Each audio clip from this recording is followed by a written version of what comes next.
Hi everybody, thank you for coming. Most of you know me, I'm Shelly, I'm the technology manager here. Don't know me? Hi. So tonight we're just going to go over a little bit of, just hit on several things just kind of briefly about the different ways that you can get scammed or tricked online on your cell phone. And we're going to add a little bit of the regular mail in tonight with the holiday season coming up. So this one's called Protecting Yourself from Online Texting, Phone Scams, and More. And we are just going to go over some common types of scams and fraud, understanding identity theft, how to avoid becoming a victim, and what to do if you do become a victim of identity theft or having your device hacked or taken over. So we're just going to go over really quick. The first thing is, why are adults targeted? They are targeted because a lot more of the daily activities are being done online for convenience, online banking, online shopping, social media, connecting with everybody. So it just kind of gives these hackers and scammers a lot more opportunity to get into your device. So they will often play on fear or urgency, some of them with scams where they say you owe them money or something's going to happen, they just get really belligerent, or they try to invoke fear in you.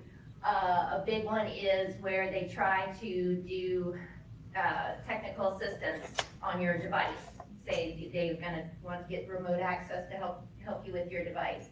And also, they have really sophisticated tactics now with AI. A big one with that I'm going to go over with one example is on a phone message where they can get into your bank account. The AI has gotten really advanced now to where you actually think you're talking to a real person, which is scary.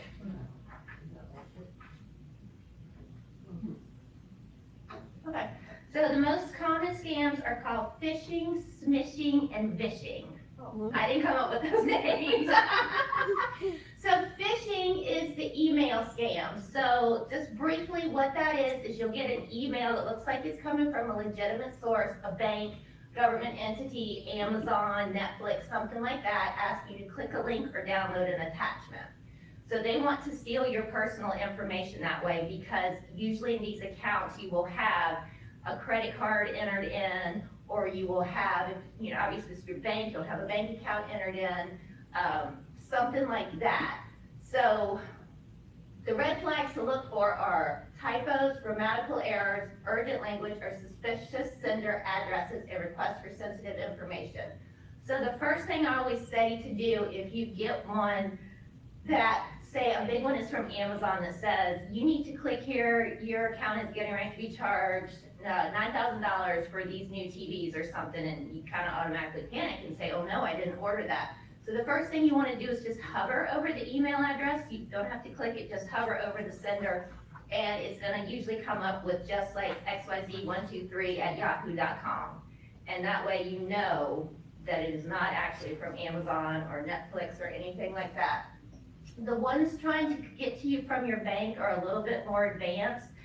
They will actually, if you hover, it will actually look like, just say it comes from @Blue Ridge Bank, but what you would see is on the Blue Ridge, between the blue and the ridge, there might be an underscore or a dot. And that's how they're hoping that you're not really going to notice that and click on it that way. So you never want to go in and click any link or download any attachment from something like that, because it can infect your computer or your device with a virus immediately, where it can be anywhere from you're just going to get pop-up ads everywhere, or tracking cookies to where they can, anytime you go on to any other site, they can go on and steal your credit card information or anything like that. So what I always say is, don't click on it, back out, and then initiate yourself an email conversation. Go to the website, the legitimate website, and just as a little side note, you should always try to key in the entire URL, like www.amazon.com, instead of just typing in Amazon and then clicking the first one. And a lot of times on the top choice, you'll see sponsored, and that means when you click on it that they have tracker cookies attached to it.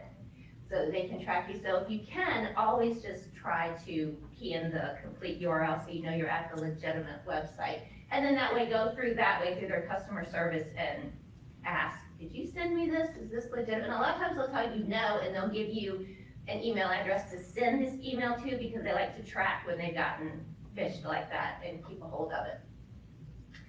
The next one is text message scams. It kind of works the same way as the email scams. You'll get a fraudulent text message from a number that you don't recognize. A lot of times it will be one of those 5 or 6 digit numbers that you don't recognize. We're going to talk about the unpaid toll scam in a minute, but now they've started sending them, they look like from foreign country telephone numbers now that you'll see that they're from.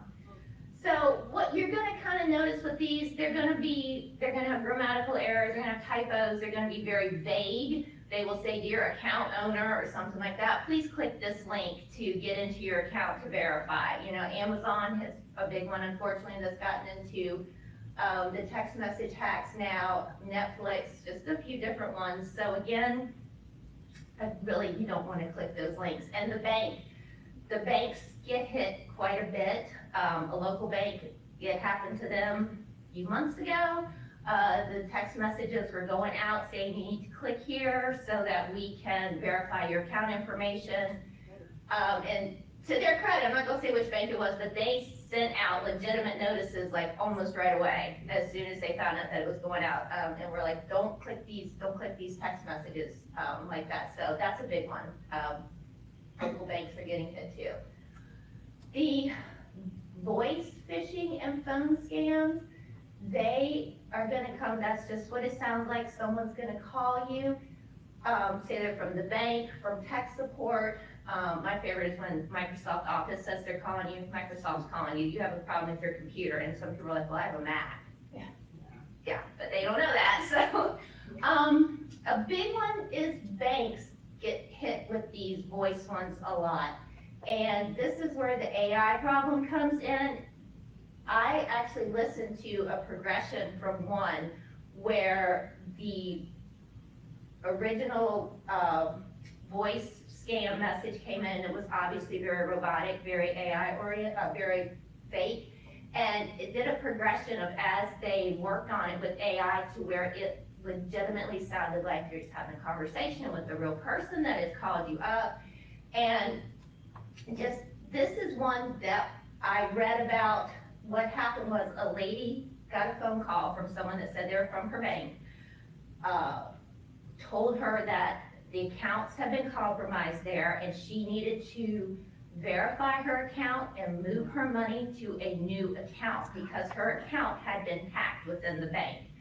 So she's going on thinking she's talking to a real person. Oh, no. And she's going through, giving them, verifying her banking account, her checking account information, you know, her personal information and everything like that.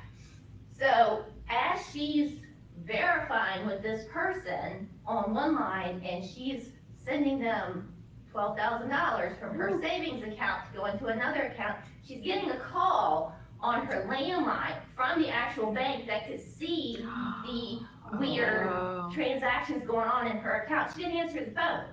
So she completed the transaction and everything, and then at the end she did not get the confirmation or anything like that that she was promised to get. So she calls the bank back. They talked to her, they said, yeah, we saw it going on, we tried to contact you, and in this case, they did not replace her money, or she was not insured to have her $12,000 replaced because technically she had given her authorization for the money to be transferred. So she was out $12,000. And that's because the insurance does not cover it because she actually said, yes, gave them all the information. So they are very good at that. So what I say is, they will get belligerent with you, but it's always your right to hang up the phone and initiate a phone call yourself. And if they get belligerent with you, just hang up on them. And if they are legitimately calling from the company, then they're going to understand that you want to hang up and call the company yourself. Question. Do they put in the, cause you can ID the phone number. Mhm. Do they use like the bank's phone number? Yeah, But this it'll will come make up, it as won't the be bank. their actual number, but it would come up like, Blue Ridge And your Bank. phone would And recognize. the phone would it ring, and on say- your caller ID, it would Right. look like it came Wow. from them. The Wow. good thing with cell phones, and I've seen it, I've actually gotten a phone call, from where I knew the number wasn't legitimate. It came up as the company, but then underneath this came up potential spam. So Wow. that's a good thing. The cell phone companies are kind of tracking it a little bit better like that, but on just your landline caller ID, yeah, it's gonna come up and you're actually gonna think it's the Wow. place that's calling you. Uh, so also, this time of year, the people get into the IRS and try to call you, say they're from the IRS. The IRS, I always say this, they're never gonna call you first and say you owe us money. They're gonna send you a certified letter that you gotta sign for, so they know that you owe them money. So you just hang up, and to call the IRS, it is like a really long wait time and everything, but they are never gonna just call you out of the blue and say you owe us all this money.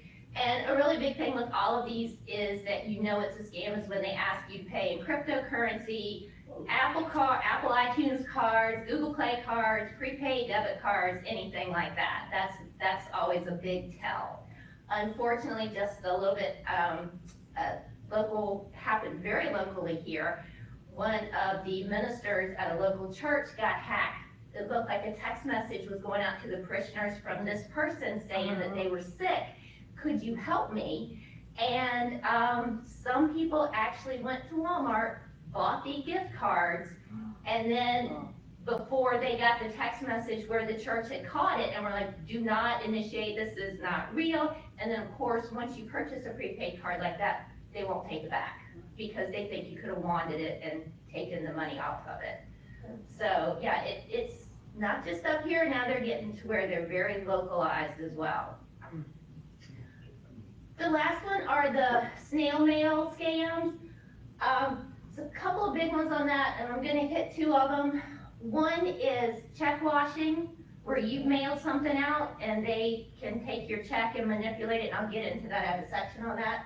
And then another one is the prepaid credit card offers that come in the mail. You're pre-approved, all you have to do is call this number, verify your home address and anything like that. And a lot of times, unfortunately, they have so much of the information already on there that people can take those, get the credit card opened in your name, charge it up, never pay for it, and you don't know that this credit card has been opened and charged in your name until you start getting the collection notices because you have not paid the bill. And just to hit on real quick, because I'm gonna hit on like how to do a credit freeze and everything, that stops that. If you put a credit freeze on, you do not get any of those in the mail anymore, which is really good because people can just steal them and they'll just go through until they find one that they have enough information on to get your money out of it. So, hit on that. Okay, I have notes here too, just to make sure I hit on the important things. Okay, so a few more of the common ones. A big one are tech support scams. And that occurs when a lot of times if you go to a website, you clicked on the first one where it's sponsored or something. Not only will they have tracking cookies, but they'll pop up with the big screen. Your computer's locked up, you can't do anything. And they literally have sirens going off on the computer and it's blinking. It's like, you don't shut your computer down. You have to call this number. You've got to have us help you, this, that, and the other. We actually have a couple of them that have come up here in the library, and I'm like, no, you always do a hard shutdown. And people say, oh no, they say don't shut it down, like always do a hard shutdown. So you just hit the power button, do a hard shutdown on it, bring it back up, 99% of the time that's gonna clear it out, and then go in, run a virus scan, run a safety check, clear all your history, clear everything out, restart it again. That's the first thing to tell you is don't shut down your computer, and always shut down your computer. They're either gonna offer to fix it for a fee, which is generally a prepaid card, or they want you to convert cryptocurrency, or they want to gain remote access to your computer. if you have initiated the tech support call yourself and they want to have remote access, that is legitimate. You have initiated it with the actual company. But if you're just going in like this, then what they're doing is they blocked you out completely of your computer. You're just watching your mouse go round and round and round. They're accessing everything on your computer. You can't get in to do anything, and they can get in and get all of your stored information and anything that you want that way. So they want to install malware to track, to see what you're doing, to, if you put in a credit card when you're paying at a company later or something, they can get it. They want to access your files. A lot of people will download and save their bank statements onto their computers and things like that. So, just my initial thing, if it comes up, pop, pop, pop, pop, pop on the screen, just do a hard shutdown. That just alleviates most of it, and just don't even freak out about it. That's generally going to clear it out. Sometimes you may have to, if the browser actually gets infected, like if Google or Edge actually gets infected, you would have to do a hard shutdown, bring it back up, then go in and uninstall the browser completely, shut it down again, clear it out, clear your history, then reinstall the browser new, because the browser itself has been infected. Your actual computer's not infected, but the browser is. Pretty much, Bank impersonation scans kind of covered that. Oh, sorry. Question, Shelley. I mean, just hearing June say, so if someone has that kind of a problem and they need help with reinstalling their browser, what should they do?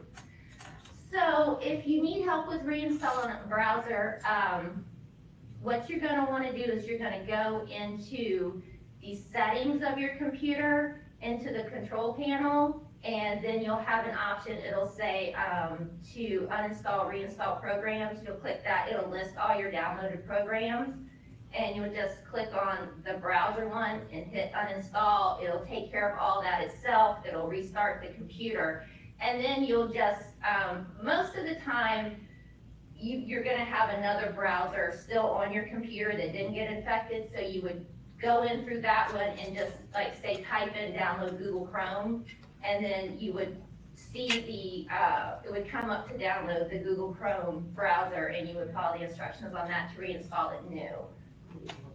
I was, Or you can just come see me, and I can walk you through it. there you go.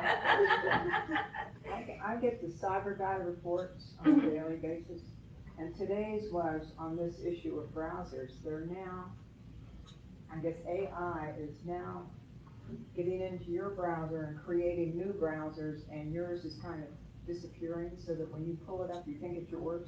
Yeah. And it's not. It's not, and that happens too with extensions. Like, they will ask you to install Yeah, extensions. we talked about this, watching the extensions. Yeah, a lot of times, and that happens with people think they're legitimate sites just for school teachers or the children's librarians here. They want to go in to look at craft projects, and they want to download the project, the PDF to do, and I've talked to some teachers, it happens to them a lot, where they think it's a legitimate site, and then it says, you need to install this extension to get that, and then it takes over your browser completely. And so you think you're going into your browser, you're going into a whole different version that is not yours. Not a good one. You can come here. I'm happy to look at it for you. I've done that with people. There's also Rob Mink, if it's really bad, at Northern Net Computer Consultants. Rob is phenomenal. And there's also Chris Henley, Mill Creek Geek. They're both phenomenal with knowing how to help if your device is just got a lot of problems. So if it's something kind of simple, and I have had some patrons call me up and go, can I bring my laptop? It's looking funny. And I'm like, yeah, I can look at it and tell you what to do and help you walk through it. I don't actually can't go in and do it for you, but I can sit there and help you kind of walk through what you need to do with it, just to be honest. But if it's beyond me, beyond us and liability purposes, then I'm going to tell you, you need to make an appointment and go see Rob or Chris, because they're really good about it. They can fix almost anything. So we talked about the bank impersonation scams. They will also come up online. They will ask you, in addition to if they call, you'll get, they'll say, oh, your account's been compromised. You need to we're gonna send you a one-time code, you need to access this code, and to, bypass common bank procedures, so that way that allows them access to see into your account, and they would actually be able to take and move money around on your account. So again, if you see something like that, we're lucky here, a lot of us have the local banks, just close it out, call the bank yourself, and you're probably gonna talk to somebody that you know. Government impersonation scams, IRS, Social Security, Medicare are the big ones. I actually have those covered a little bit for each one separately a little bit later. But again, it's just they're gonna try and impersonate someone from one of these administrations to get personal information or to get you to make payments. When they impersonate law enforcement, a lot of times they'll tell you there's a warrant out for your arrest. If you don't send us this much money in 12 hours, we've already tried to contact you 3 different times. They're gonna show up at your door and we're gonna arrest you. It's not gonna happen. You can call the local sheriff as well, but that's not gonna happen. And it's just, again, immediate payment of gift cards, wire transfers, anything like that, your benefits will get cut off. So again, especially with the IRS, they're not just gonna call you out of the blue. And law enforcement, you can hang up and call the local sheriff's office and ask if they're really gonna come arrest you, and they're most likely not going to.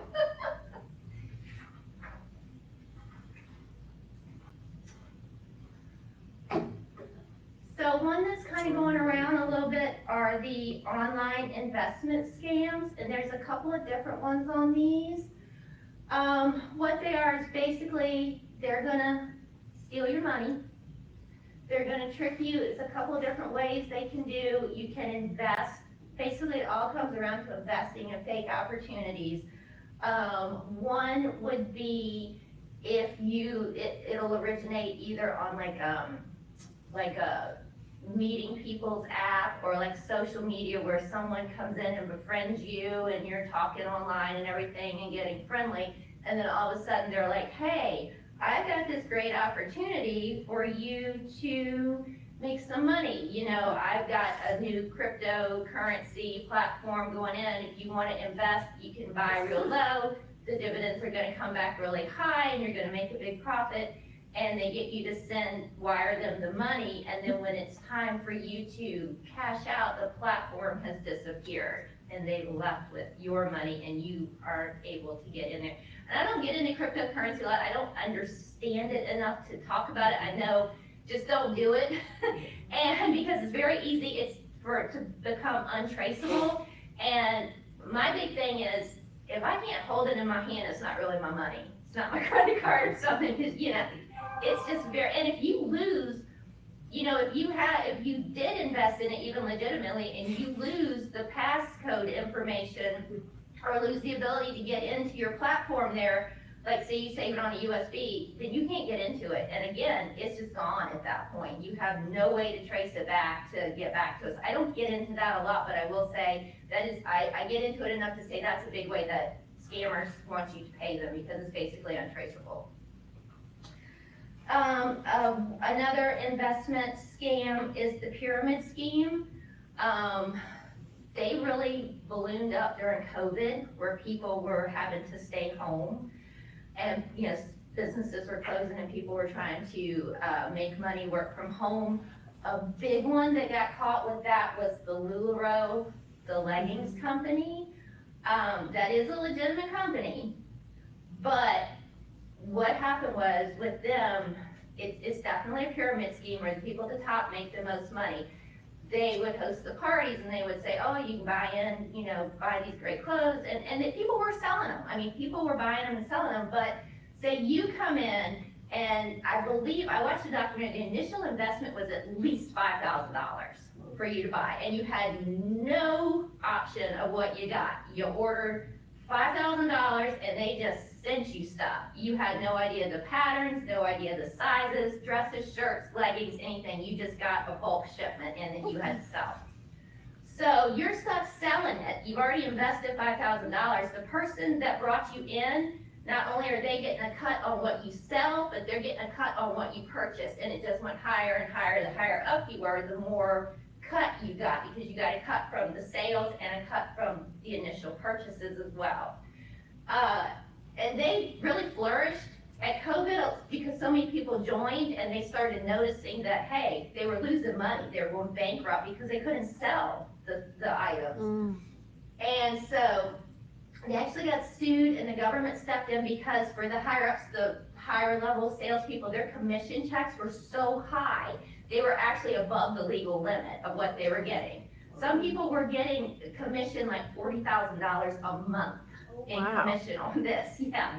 And so it was, blowing up, but then when they got caught and they got sued and they had to readjust their pyramid, it is a pyramid, basically readjust what everybody was getting, the commission checks dropped so drastically to become legal that they actually went bankrupt. I believe you can still buy from them, but it's nowhere near what it used to be. But I mean, there's ones like that. There's LuLaRoe, there's the New Skin, there's, people do Scentsy or the Paparazzi. It's still kind of, maybe that's not completely online, but it is still an initial investment and it goes up like that.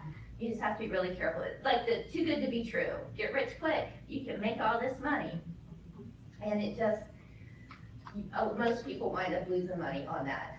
And just again, with anybody, they want to say, oh, like they'll do an online investment property, something like that. A big thing to look out for is they pressure you. It's a limited time offer. You have to, they don't want to give you time to think it through. You got to invest right now. If you don't invest right now, I'm moving on to the next person. So, and one thing they'll actually do is you'll put money in and then they'll actually let you withdraw like a small amount, like this was your commission for this month, and like the initial month, you can withdraw, and you can withdraw a couple of $100s, and then you would invest more, and then it's gone. Then you can't. So they actually do let you get a little bit, like the first month or so, to get you to trust them, and then it just disappears. So, what I say is if you have someone a trusted person you can call, if you have an estate planner or someone at the bank or anything like that, call them and ask them, hey, have you heard about this? Is this legitimate? A big one was cryptocurrency. Everybody was just coming up with their own type of cryptocurrency that you could buy into. And again, I don't understand enough about it to understand that, but I know like even the one that Elon Musk had kind of went bankrupt at one point. It's just, they were saturating it so much and people were buying in and they were pulling out of it. So I just don't quite understand that, but that was a big one too. So you should just always verify it with someone that you trust and make sure that it's a legitimate opportunity. The next one we haven't talked about before are the reverse mortgage scams. Reverse mortgages are legitimate. There are legitimate options for you. Your house is paid for. You can borrow against the equity out of it once your house is paid for. And Tom Selleck promotes it quite a bit. So I know Miss Tanya would say, don't upset Tom, he's legitimate. So there are legitimate ones, but then there are also ones that prey on people. So, they're high pressure ads. They're like, want to come in again with just the high pressure and the quick, we can help you. They have processing help fees up front. You got to pay a large amount of money up front before they'll even start the process with you. They will get you to sign over your title or the equity in your house to them so that they can manage it for you to help you. And again, you've given up the equity in your house and you're not even allowed to use it. They've gone off with it. And then you owe this money on the lien. Again, even after you've already paid off, a big mortgage originally. So, and they will collect your personal information that way. They'll get your social security number so they can actually branch off and start stealing your information a whole other way on top of that. And they can also take ownership of your property if you default on that loan, unfortunately. And what a big thing that they tell you is that FHA insurance protects you from everything. It does not. FHA insurance protects the lender and insures them in case they say they loaned you $100,000 and when you're going to pay it back, your property value drops. That insures them to where they're still going to get the full amount that they loaned you even though your property value has dropped. It does not cover you for fraudulent. activities, if that you got scammed. It does not cover you, it just benefits the lenders. So just basically, if you do think you need to do it, get a HUD-approved counseling before signing anything. Always like go through a lawyer or talk to your bank or something like that, just to verify that the contractors or the lending companies are legitimate, have been around, actually have a physical business address. They're not just something on paper like that. And if you have, if someone has contacted you and they do seem like a scam, you can always report them to the state attorney general, HUD, the local police, anything like that, and you can place a fraud alert on your account, on your property and everything.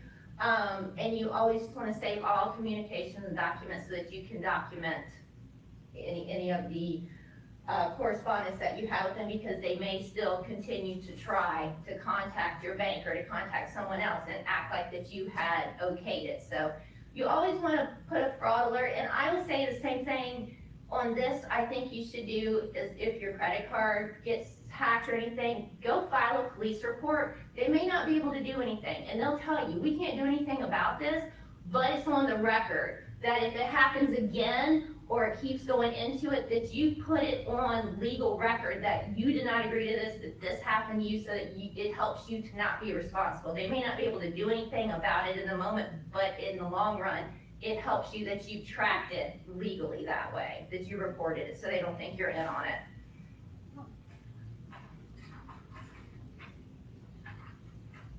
And I don't know if Tom Selleck's legit or not, but you can always just say, I don't know. Here is we went over a little bit the snail mail phishing scams. Again, the pre-approved credit cards like that. You should always shred any documents before you throw them out. Even mail that just has your name and address or anything on it. My in-laws are great for that. They shred everything because people go through your trash. Not only do people go through your mailboxes, so especially if you, like we have a mailbox at the end of our lane, you never want to just leave outgoing mail sitting out there, and you never really want to leave your mail sitting in there that's been delivered too long, because it's very easy for someone to just come alongside the road and open up your mailbox and take your mail out. They also, unfortunately, we've all heard where mail carriers get aggravated and toss bag mail out, and that just leaves all of your information there. So you always want to shred your stuff just to protect yourself too. They will go through your trash. You want to get, a lot of times, if you can get a lock on your mailbox, if it's at the end of your lane or something, that's good. That way you can get a lock on it. A lot of people kind of just go into the post office. That's the safest way if you can get an actual post office box. One thing is, if you also sign up for the USPS Informed Delivery, it's free. And that way if you're expecting mail to come in that someone is sending to you, it tracks it, it's free, and it will track it for you so that you know where your mail is, especially if you get medication, like through a mail order pharmacy. Because a lot of times that will even get rerouted here, especially the first time if you order it from a new mail order pharmacy. I watched it. It goes to Richmond, and then instead of coming here, it goes out to someplace out in the western part of the state, and I'm not sure why, if they have a more scanning capability or whatever, but then it comes all the way back to Richmond and then comes back to you. So you're expecting you're expecting your prescriptions or something, and I've seen them be 7 or 8 days delayed, but at least that way you can see where they're going. You can see that they're not just lost, because people will also steal medications or anything like that from the mail as well. Is that like a tracking like you do on? Yes, it's a tracking. You can track it. It will send you notifications either by text or email to let you know where your item is and what time you can expect it, what day, even to pretty much what time. And then it will tell you, like if you're at home and they leave it, it will say it was delivered to your house or to your box at this time. Do you have to have like FedEx has tracking numbers? Do that? So yeah, you do, because they will send you, yeah, if you have a tracking number, you can sign up for it. Oh, So okay. you can just initially sign up for it, and if mail is coming to you that the person has a tracking number, they will give you the tracking number. Okay, You it's can, the same process. same process, you just sign up for the account, it's free, and then anything that's coming to you that's been mailed with the tracking number, you can track it. Let's see, in case, something's happened, if you were expecting a credit card to come in and it doesn't come in, call the bank and let them know. They can always put a stop on that credit card, issue you a new one. I just got a passport and I was a little concerned because they had to mail my birth certificate back, but it did come, so I was like, okay, good, and it tracked it where it was coming from. So that is a really good thing to kind of put your mind at ease a little bit. You can let the post office know, they want you to report it if something's missing or not coming, hasn't come in. Unfortunately, like I said, just kind of try to protect yourself. Anything that comes in the mail, you have to verify now, or, you owe this money. Don't ever just pay the money to that mailing address or call that number that's on there. Do a little research in case if you think you may owe money to someone, if you think you may owe money to a credit card company or something like that. Actually call them and verify with a legitimate person, because they've gotten really good at that. But a big thing is that they will just steal from your trash. It's the prepaid credit card offers that a lot of times get hacked as well. Or now it's one where people, they're telling you to invest, in your property. You can borrow against your property. Your property values are so high. Just kind of shred those. Shred them. You didn't ask for them, shred them. They're just trying to see who's gonna go out there and who's gonna pick up the information from them. Then the other thing with the mail are the check washing scams, because some people still do pay their bills. They write a check and send it out, or they'll send, a check for birthday or Christmas or something.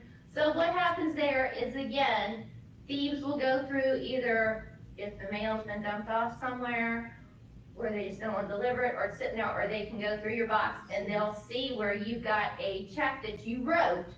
You wrote a check to someone for $10 and signed your name to it. They'll take that check and they have a process where they'll wash the check off with chemicals to where the ink has come off and they've left your signature, but then they refill in the amount for another amount and a payment to a whole different person. So what they do there is there's obviously stealing money out of your checking account, because, it's going straight through from your checking account. So, you always want to use pens with permanent gel-based ink that can't be washed off. That's one way to protect yourself.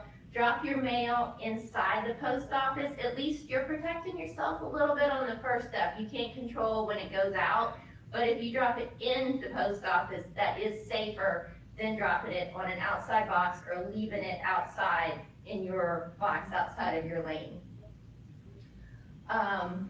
You can just, red flags if you look for, if your check is, people are like, no, I didn't get that check from you yet, and it's been like 3 weeks. At that point, you kind of just want to put a stop on the check, and just to protect yourself that way, because they will wait a little bit of time sometimes before they send it through. So you just want to do that. And if it does go through and you see I know a lot of banks will give you, on the statements, they'll give you the photocopy of your check.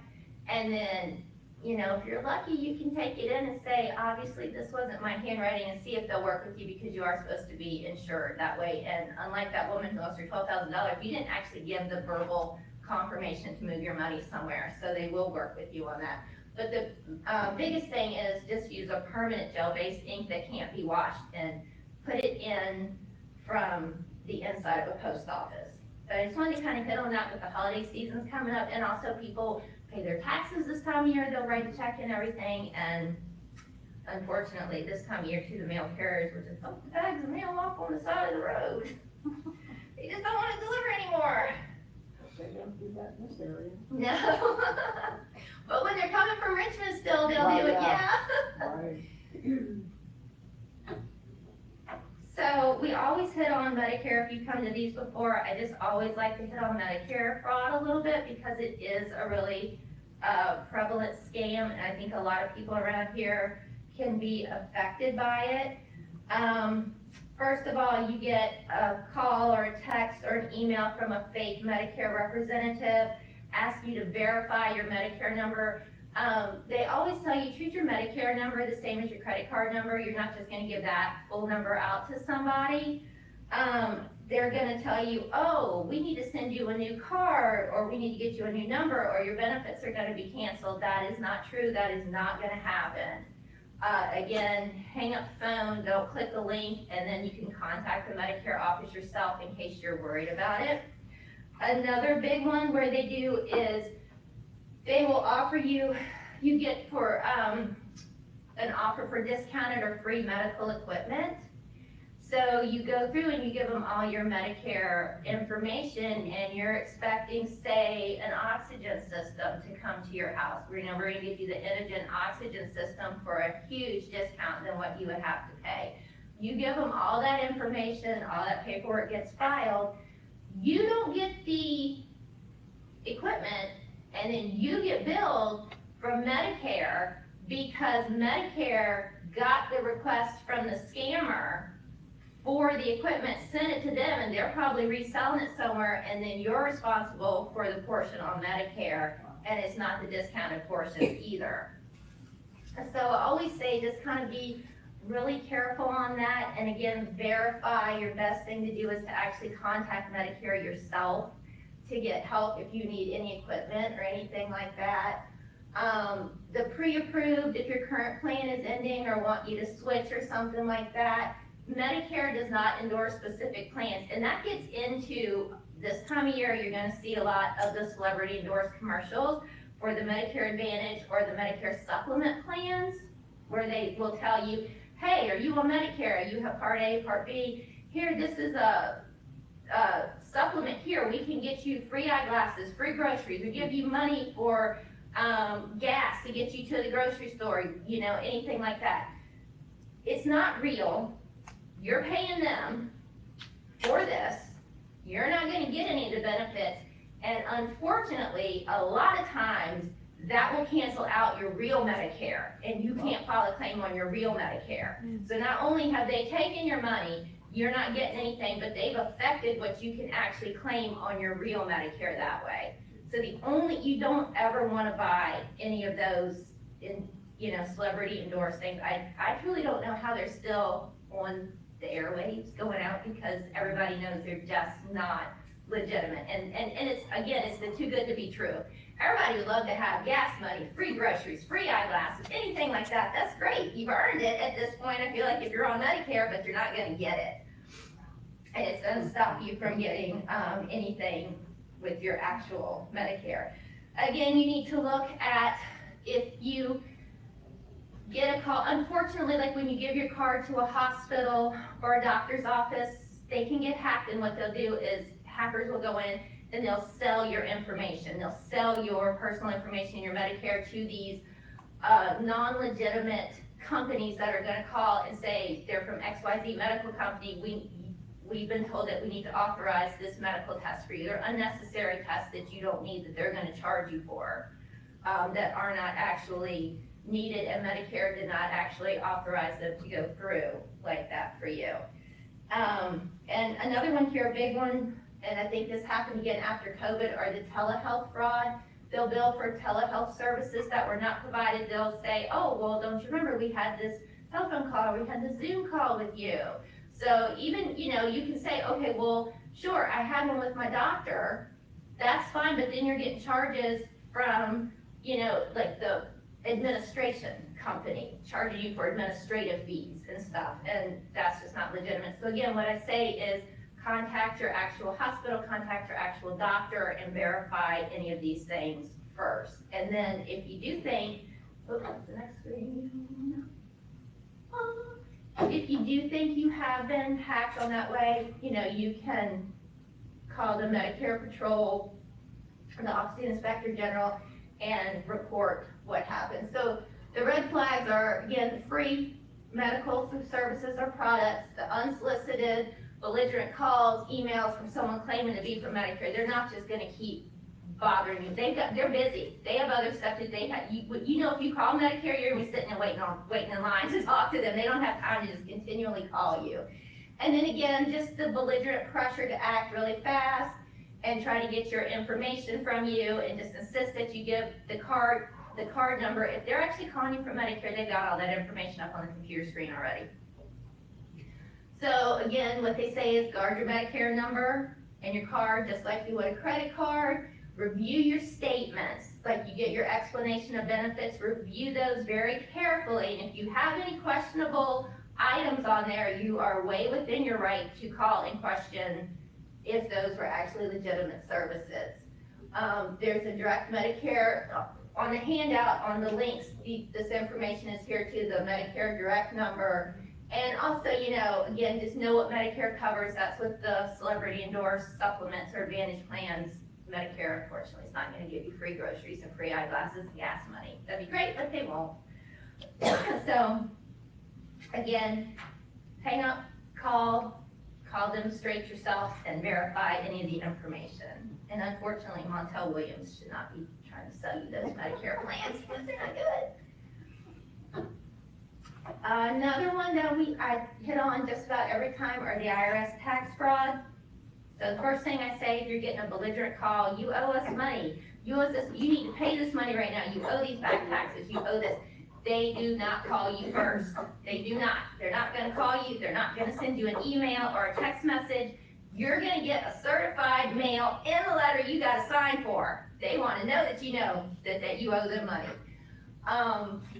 Hang up, don't pay attention to it, contact the IRS yourself directly, and you will be on hold probably for a couple of hours, but at least you know you're talking to the right person. So, and again, unfortunately, caller ID is gonna look like it comes from the IRS.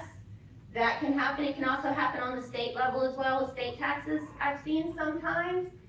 So you'll get the, you know, if you get an email, you'll check it, you'll see the underscore, you'll see the fake logo, you'll see it like IRRS or something. They're just hoping you're not gonna catch it really quick on your visual. Excuse me. On tax scams, you know, you see a lot of these nationwide tax preparers. Oh, hey, we can get you your money like the rapid taxes. There are look, H&R Block, there are legitimate things, but there are ones, and they're called like ghost preparers. You've given them all your information. They're not gonna actually prepare your taxes for you. They're just gonna take your money, take your information and go. Or they're going to falsify information without you knowing it. You're gonna sign one tax return, and they're gonna have copied your signature and filed another one where they're getting more and they're getting a cut out of it and you don't know, and then it's going to come back to you eventually that you owe the IRS that money because the preparer stole it from you. And then the debt relief scams here, just if you owe your tax debt, you can settle it for pennies on the dollar. Yes, you can. There are legitimate debt relief programs, but you're never actually gonna settle it for pennies on the dollar. They may be able to work out something with you where the penalties and the fees get taken off, but I'm gonna tell you, once it's put in that you had owed that money, if you don't have to pay it back through the debt relief company, you're gonna get a form, I forget which form it is, in the mail, because even though you say you owe like $10,000 to the IRS, it's all come up. And they say, okay, well, we've settled it for you for $8,000. So you're gonna send the IRS the $8,000. You're gonna get a form saying that you need to pay taxes on the $2,000 because they count that as income for you.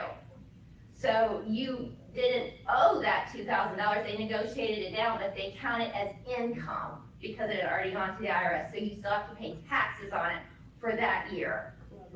So any of them that are like, hey, great, bypass, and if you really need help, I would kind of ask your bank or your lawyer or somebody for a legitimate company that can help you, because nothing's free. It's always going to come back. But it's the same thing if you have other debt, like credit card debt or something like that, and they settle it for you, you're still going to get that form. They settled a $5,000 claim for you for $2,500. You got to pay taxes on the other $2,500. They count that as your income. So that happens. It does help if it's legitimate because you don't actually owe the whole other like $2,500, but you owe taxes on it. So you still got, they're still gonna come for you at some point or another on it. So the red flags: demand immediate payment without first sending a bill in the mail. That's the IRS, never gonna happen. Demand that you pay without giving you the opportunity to question or appeal it. You know, they will discuss it with you. They'll work out a payment plan with you, something like that. And again, they're never gonna ask you for a gift card, a wire transfer, a prepaid card, anything like that. And they threaten again to have the police come and arrest you on your doorstep. That's not gonna happen, at least not with the initial contact out there. So initiate taxpayers with email, text messages, or social media. They're also never gonna go on social media and say that you owe them money through social media. So if you get anything like that, call them yourself and verify that it's actually real. And don't call, if you get a phone call, don't call the number that called you, because that's not gonna be a real number. Don't call that back. Actually look it up, call the actual IRS number, and wait on the phone for 2 or 3 hours. That's how you know it's legitimate.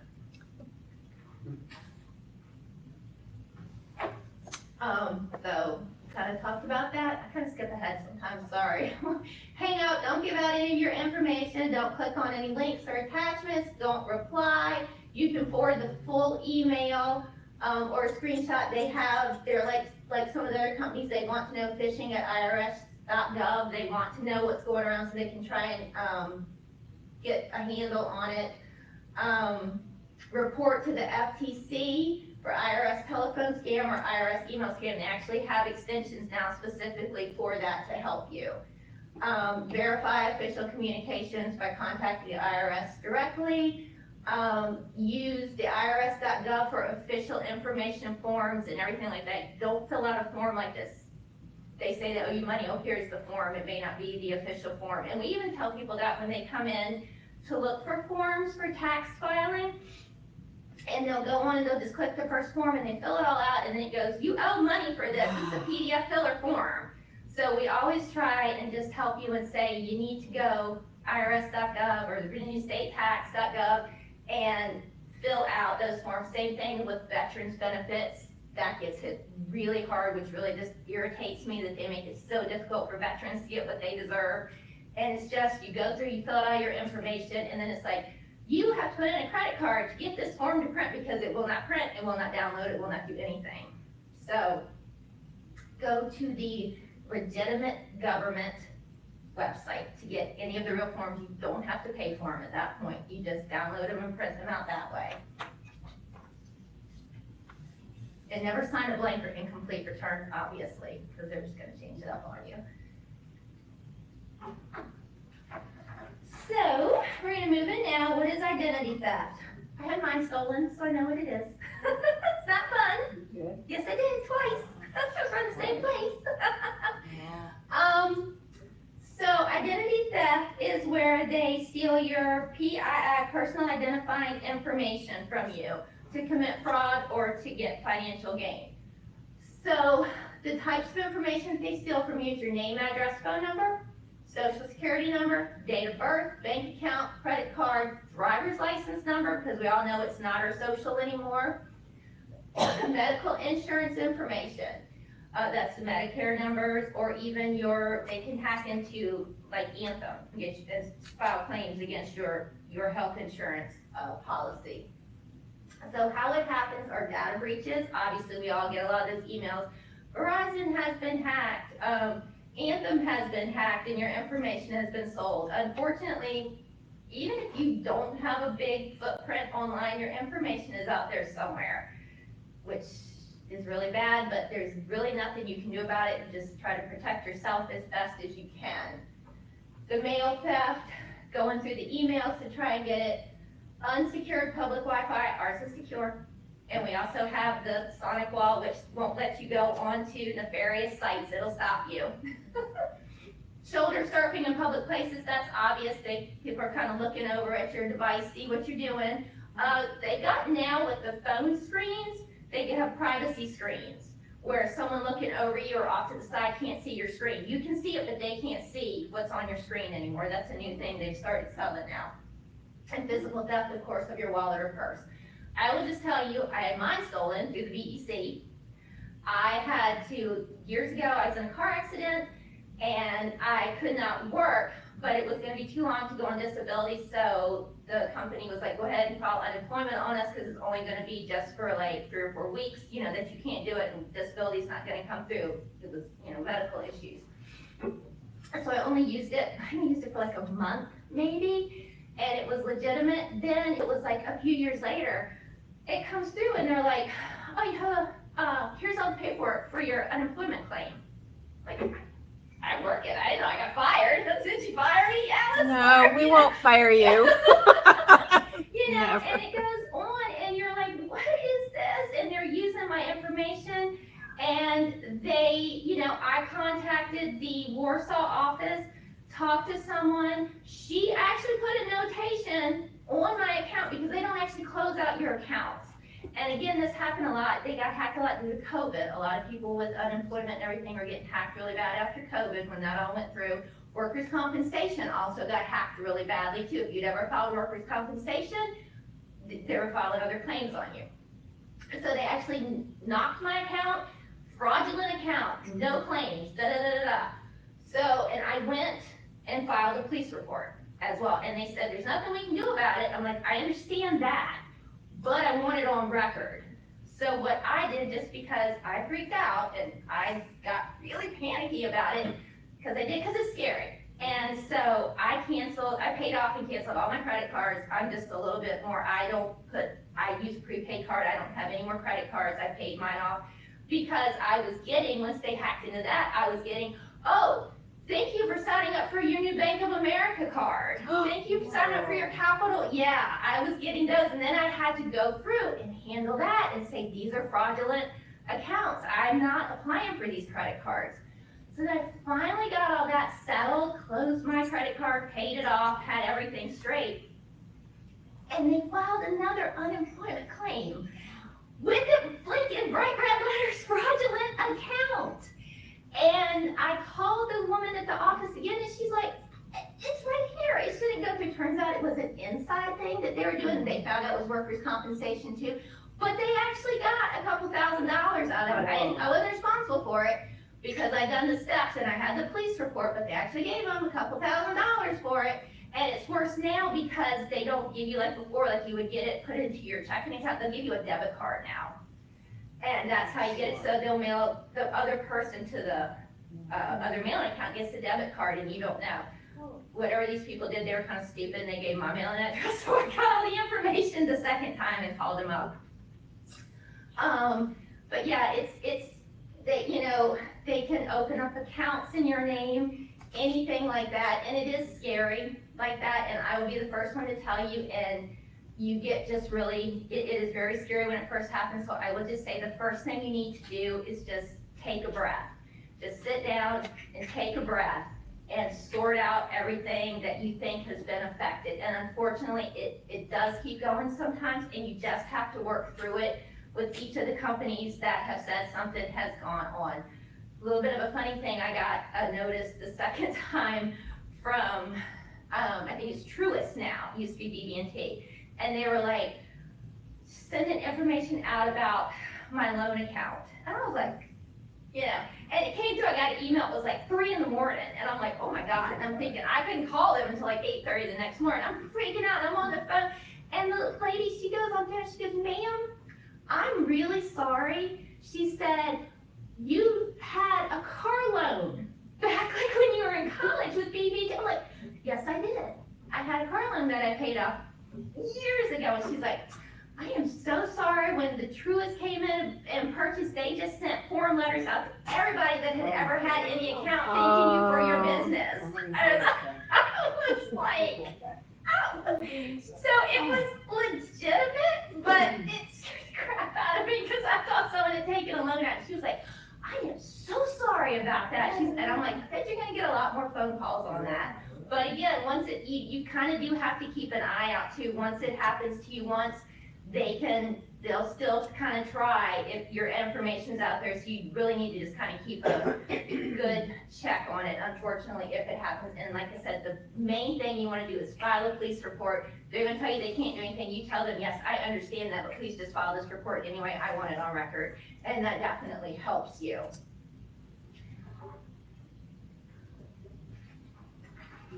So, of course, the consequences there, unauthorized charges on credit cards, new accounts opened in your name, loans taken out, and you don't know any of this. I've seen where people have bought houses and got mortgage out in people's names, and they don't know until they're getting a huge default collection letter from the people that took the money and ran. You know, and obviously sometimes, unfortunately, they're gonna make you responsible for it. So I always say file a police report. That helps give you a leg to stand on to dispute it, because, you know, sometimes they can try and make you responsible for it, or you're gonna get a ding on your credit, your actual credit. It's gonna be a ding on your actual credit, lower your score, and then you're gonna have difficulty getting a loan or anything for yourself. Administrative legal hassles, you know, you've got to take the time and the effort to clear your name. I closed out my accounts. I was like, I'm done with this. I don't need them. My dad always said, you can't pay for it now, you can't pay for it in 30 days, so you shouldn't have a credit card anyway. But I just, you know, you do that, and that makes your life a little bit more difficult. It's a little bit more of a hassle to not have a credit card. Legal fees, if it's really bad, you got to hire a lawyer to help you. IRS tax fraud issues, if it's a tax where they stole your identity on taxes, and of course it's stressful. You have anxiety, you feel unsafe, and it can take years to recover. If you got hacked really bad, it can take years to recover your credit, and of course there's ongoing monitoring required to prevent the repeat fraud. And that's a really big thing, because you're really going to be eagle-eye watching it like that.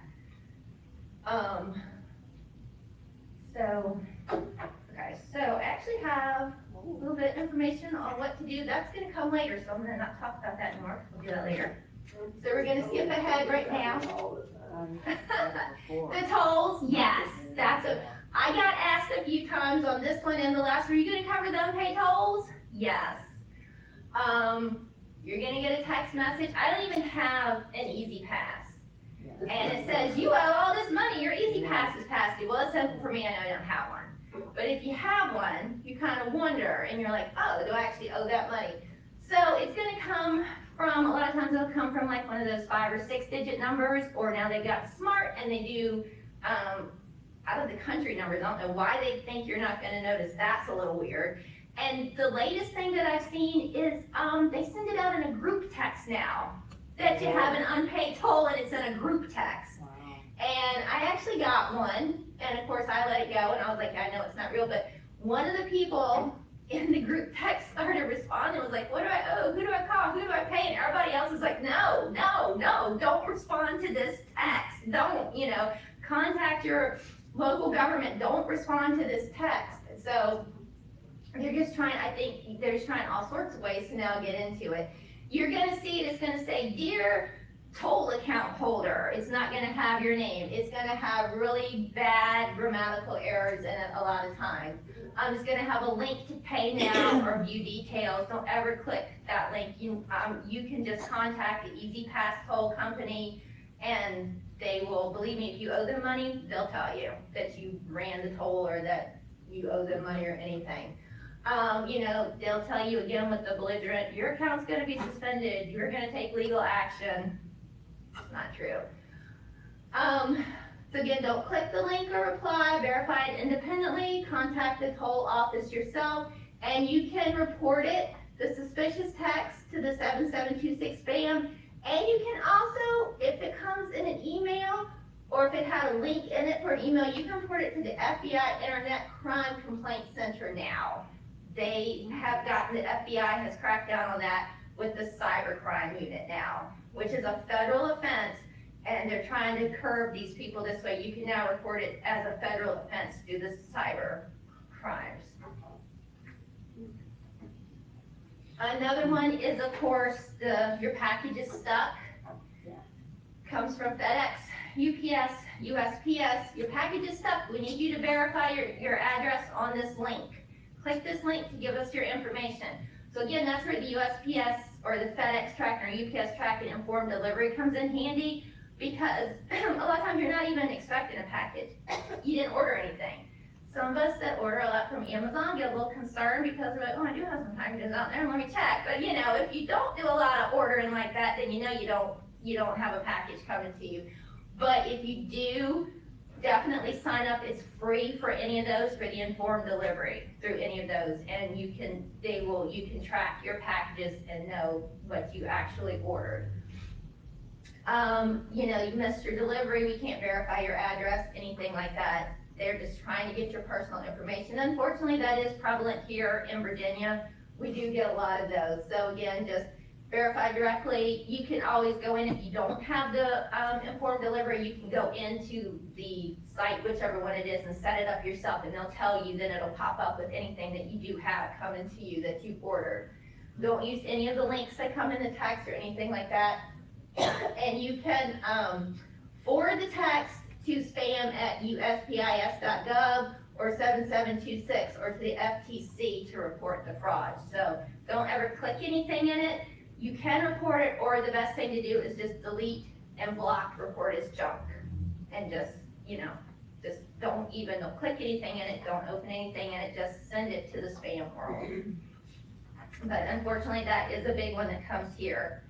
The next one that's kind of big, and Dominion Energy is really trying to work on it, but the Dominion Energy scam, where they say we're going to cut off your power in 2 hours if you don't send us $500 in Apple iTunes cards. So the first thing, obviously, Dominion Power does not want you to pay them in Starbucks cards or Google Play cards. They want money. They don't want you to pay them in that.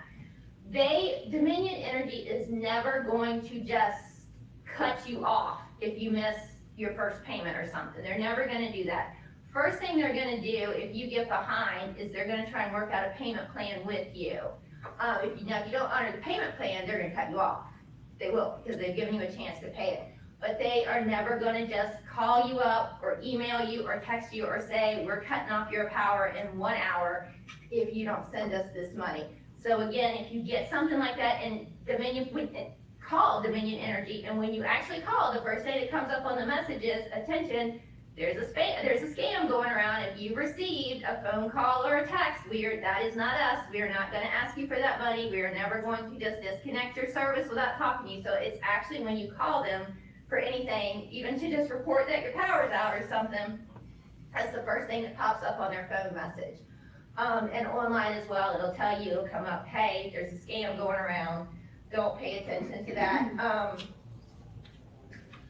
Hang up, delete the text, go into Dominion Energy to verify your account status with them. Don't use the number that they gave you when they called you or they texted you. Use the Dominion Service customer number there, the 866 number.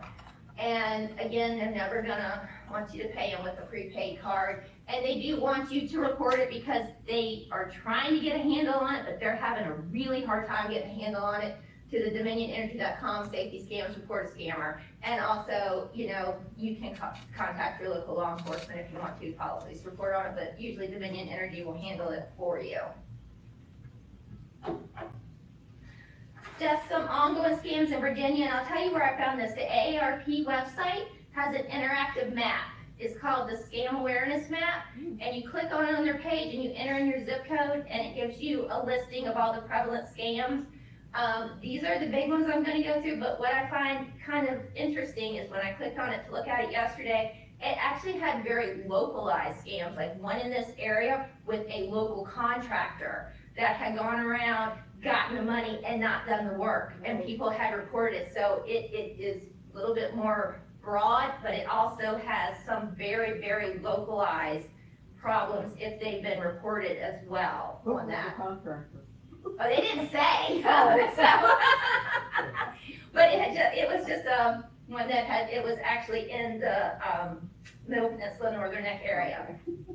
They didn't say which one. It would have been nice. I know, yeah. So a big one is, of course, the sheriff, police impersonating, saying, hey, we got a warrant out for your arrest. We've tried to contact you. They don't. Call them up, just verify that you didn't do anything, they're not coming for you. Are these online or texted? These are online texting and phone calls. Oh, okay. Any of them. Unfortunately, these are scams that, and mail too, not quite as much as in the mail, but definitely, I think, from looking at these, I think a lot of these are telephone calls too, with the local law enforcement or the county government, their phone calls. Like, for scammers, if city employees say that you owe property taxes or that you have unpaid tickets or something like that. And again, the package delivery notification scams, that they come up a lot in here. Again, they're not going to just call you out of the blue and threaten you with something. You will most likely, if you have an unpaid parking ticket or you have something that happened, you're gonna get something in the mail, certified, because they wanna know that they know you owe them the money. And they're never gonna ask you for a prepaid card or anything like that. Cryptocurrency, Bitcoin, anything like that. Don't click anything in the email or the text message. Hang up, call, go visit, go ask your local law enforcement, your local government, anything like that. Verify it in person, legitimately yourself. There are some places here where Virginians can report scams and file a complaint. The Virginia Attorney General's Consumer Protection Section, the FBI Internet Cybercrime Complaint, the FTC, and your local police, sheriff's department, and the Virginia tax if you have like a state tax scam, not from the IRS, but from the state tax. These are all really good, and they're on this handout too. They're all trying to get a handle on it, so they want you to report it. So, I'm going to come back here, what to do if you are a victim of identity theft. So, you want to report it to the FTC, to the identitytheft.gov. So they have like a form that you go through and you fill out that puts it on record. They want to know, you'll answer questions about what happened. They'll send you, it's like personalized recovery plans. So they want you to fill it out. I filled one out when it happened to me. They sent me the steps that I'd already started doing, but it is kind of to help you just kind of navigate through it because it can be very confusing.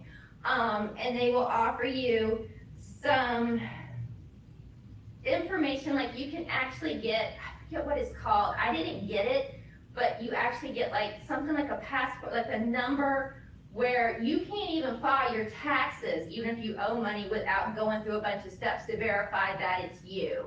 But what that does is that protects you from, like, if you travel out of state and someone has claim fraud on your Medicare or something like that and you're out of state, then they are going to come and say, hey, you got dinged. So if you have that number, if it's really bad, you feel like you really need it, it is a number that they give you. It's a program through the state attorney general's office that really puts a lockdown on everything for you. What I did was the credit freeze and fraud alert on all my accounts. It is completely free. The credit freeze is completely free. You are owed, I believe it's once a month now, through the three main credit bureaus, TransUnion, Equifax, and Experian. You can go in and check your credit report on all three of them once a month for free through their websites. You sign up for a free account, you put your information, and you can check your credit monitoring to check it. It does not ding against anything. It's not like a hard pull or anything. And you can also put a credit freeze. You do a credit freeze through each one of the three bureaus there. What that does is, the first thing it does is it stops all those pre-approved credit cards coming in the mail, stops those.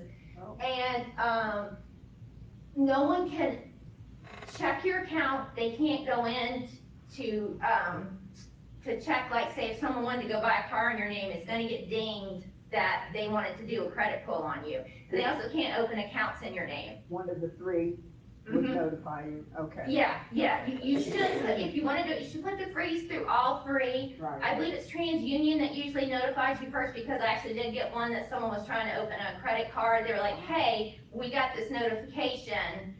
No, no, thank you, that wasn't me. And they're like, yeah, we just wanted you to know because it's frozen until you actually remove the freeze yourself. Is that different from what LifeLock has? It is. LifeLock is part of what's called a credit lock. You pay for that. Right. So what that is, it's basically the same thing as a freeze, but you pay for it, but it's a little bit more, it's a little bit more lenient. You can freeze it, lock it, open it as often as you want that way, and you pay for it. But the three main ones you do a credit freeze. Okay. They're all free. I just did that. Oh, did you? Oh, good. So they're all free with that, and what you do, it's on there until you take it off indefinitely, and then there's another level of the freeze for the fraud alert. The fraud alert lasts, I believe it's 6 months at a time, and then you can up it just that you've been dinged, that you've been hit before, and it's just a little bit of an extra security that you have a fraud alert on there as well, just in case like a credit check or something might slip through. They will send you a notification. I think it's every 6 months. Do you want to re-up this again? Because again, it's a little bit tighter. God forbid if you actually have to go get a credit loan or something like that, it's going to be a hassle for you to get anything, but no one else can get it from you. And if it has happened to you before, it's very important. Individual credit cards have the option as well to lock them if they're lost. I think Capital One, you can just contact them if you lost your card or something, and it locks it until you find it or something like that, so nobody can put any charges on it. So sometimes you have to pay for those services, but just to put a freeze and a fraud alert on your credit through each of the three main bureaus is free. And again, you can check each one each month too, just to monitor your credit as well. They give that to you free as well. File a police report, of course, like I said, if anything happens, you may not be able to do anything, but you've got a record of it. Monitor your credit. You know, I monitor mine like a hawk now, especially if you've been hit once, you're going to keep monitoring. You just want to keep an eye on it. So I think we covered any of that. So that's just there is another one. I don't have it on here, but you can also put an alert on your checking account. I think it's on this form here. It's like checks. I have it. It's on one. Oh, here it is. Checks, CHEXsystems.com. What that does is that puts just a notice on your checking account so nobody can open another checking account at a bank or somewhere else without your approval. And it will also kind of help keep an eye out for, like if the check washing or something like that, it kind of helps monitor it. But they also cannot open up bank accounts without your verification if you do the check system as well. And you can also contact your bank if somebody's hacked into your bank account and just have them keep an eye on your account if a weird check or something comes through that you didn't put out. This is just a little bit of information, and more of that's on the handout here where to report the scams and fraud. Pretty much each place has their own separate place to report government, FTC, your bank, your credit card companies, local law enforcement, anything like that. Social media platforms, the scam originated on social media, you can report it. I don't think they're going to do anything about it. I mean, because you always get these, hey, lovely, I saw your profile, and it's always a widowed, retired, military doctor that wants to become your friend. So you can report it. I don't think it's going to do anything on social media. At that point, just block whoever's trying to contact you. That's the best thing that you can do, and don't engage in anybody you don't really know on social media. I just have here the few key takeaways just to kind of understand a little bit on how to check for things. Like if you hover over an email address, if it's a text number you don't recognize, don't ever click the link or download on something you don't recognize. The big thing is trust your gut. If it feels off, it usually is. Protect your personal information. I highly recommend, even if you don't want to freeze your credit, doing the credit monitoring each month. That way you get ahead of it in case something gets on there. You get ahead of it really quickly. And don't be embarrassed. It happens. It can happen to anyone. I came to a thing where it was a scam seminar and they had law enforcement, and 2 of the police officers had their identity stolen. So, and that's what they said. They're like, it happened to us. It happened to us. So it can happen to anybody. And just, it's You just gotta sit down, take a minute, breathe, and figure out the steps. There are a lot of steps, but the steps that you need to do to protect yourself. That's just, don't panic. Most of the time, most anybody, the banks or the credit card companies, they're gonna work with you and they're gonna help you. That way they're not just gonna throw you out to the wolves most of the time. So just kind of, just take a breath. I mean, it is scary, but that's the most important thing that you can do is just take a breath and ask someone to help you that you trust. I call my dad. Well, yeah, you can. I call my dad. I got young lady. He told me, young lady, sit down, take a breath, and then we're gonna work through it. So yes, and I have had, yeah, I have had people come in, patrons come in, can you look at this email? 100% I can look at your email and I can tell you, yes, that, you know, this is not legitimate or something like that. Or I have had them come in where they accidentally clicked something and then these charges got on their credit card. I can't call the credit card company for you, but I can sit there with you while you make the call and I can help you know what to say to them and listen to what they're saying to you and kind of help you understand it a little bit more. I have done that. I can't do it for you, liability purposes, but I can kind of help you with it some because it is overwhelming. It is very overwhelming. Scares you to death. It does, it does. I'm scared now. Oop. And then, so, does anyone have any questions? No? Did I scare everybody? Did I scare everybody goodly tonight? Thank you, Shelley. So, just real quick, the handouts that I had, the big package has all the important links on where to report everything. It has just some tips on how to avoid the scams, what we went over.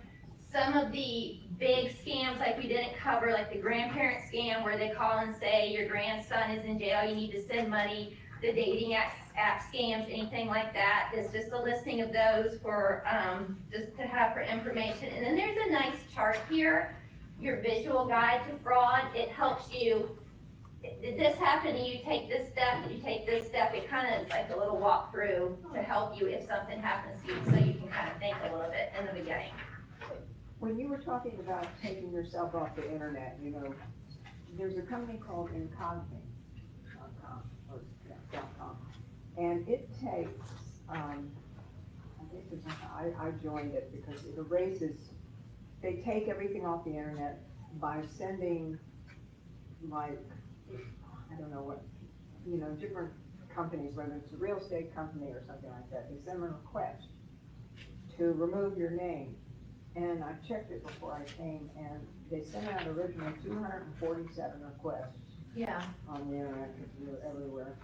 And I've gotten 186 confirmed they're gonna remove it. Are you familiar with this type of thing? I have, and it does, it's like it unsubscribes you from emails from solicitors, it unsubscribes you from And it takes off their any of your information, like from mailing lists. Right. Unfortunately, there is the dark web Oh, that yeah, it does not touch. right. And nothing is ever off of the internet. It's a good step, and it gets you off of like the spam and the junk, which does help cut down on more coming in. Right. But unfortunately, they've gotten really good, and the dark web is a very scary place. Yeah. And yeah, but it does help. It does help on the surface. It does cut down on a lot of. It's almost just like a cycle. You get one email from one company, Right. you know, I get them Yeah. from, you know, Well, so or it you does go help. on the internet, and if you put your name in there, you're gonna get all these weird It comes sites. up, yeah. And So it does, and it does take, it they're takes you out of removing. the SEO, it takes you out of anything like that for the Yeah, and searches you're as off the well. internet with those Yeah. 247 Yeah. firms. What do you think of Norton as far as? I have a lot of feelings on Norton. Yeah. I worked for my dad for years, he was a big believer in Norton. Mm-hmm. Back years ago, it was great. Right. I tell people now, you are just as safe.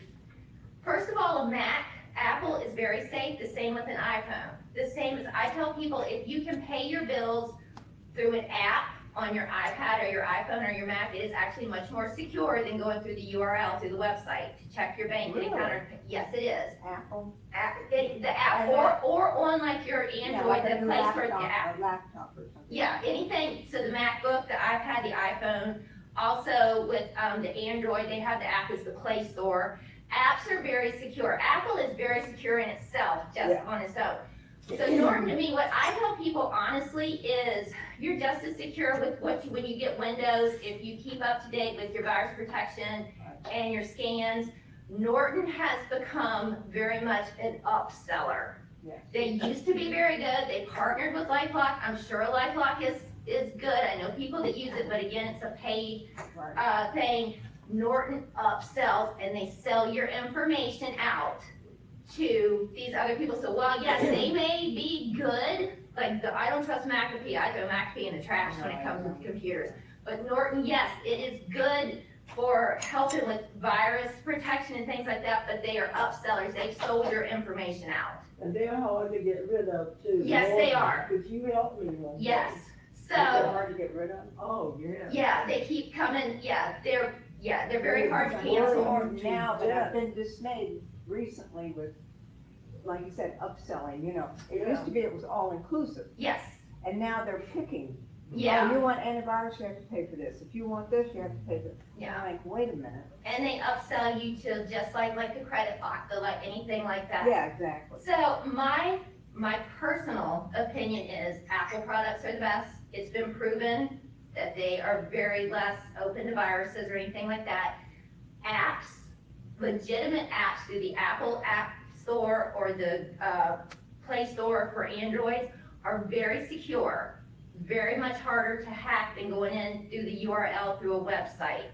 And Windows is very good at the protection if you keep up to date on it with just their safety and you're not, they are very good at I it. need to get a new laptop. I have not decided. Should I get an Apple?